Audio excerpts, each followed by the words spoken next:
ഓ മോനെ, ഇതാണ് കാണേണ്ടത് കേട്ടോ.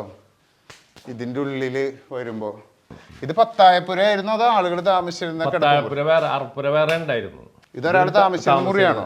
ഇത് അതൊരു ബെഡ്റൂം ആയിരുന്നു. ഇതൊരു പണ്ടത്തെ ആറാന്ന് പറയണ അല്ലേ?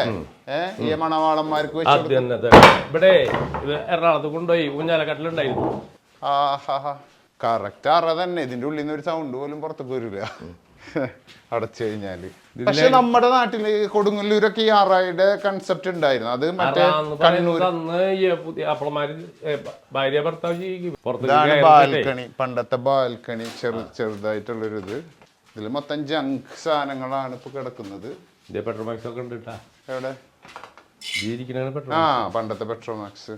പെട്രോമാക്സ് കാണാത്തവർക്ക് കാണിച്ചു കൊടുത്ത, എല്ലാരും കണ്ടിട്ടുണ്ടാവുന്നാലും നമ്മുടെ വക ഭരണി, ഉപ്പ് ഭരണി, പണ്ടത്തെ ഉപ്പ് ഭരണി ഇതായിരിക്കുന്നു. ടൈല് പണ്ടത്തെ പഴയ ടൈല് തന്നെയാണ്. ഇതൊക്കെ പഴയത് തന്നെയാണ്. അന്നത്തെ കാലത്ത് കസേരയാണത്. ഇവര് ഇവിടുത്തെ വലിയ പ്രമാണിമാരായിരുന്നു. ഇവിടെ ഒരു ബെഡ്റൂം, നല്ല ഭംഗിയുള്ള ബെഡ്റൂം. അപ്പൊ അടുത്തടുത്ത് രണ്ടറകളാണ്.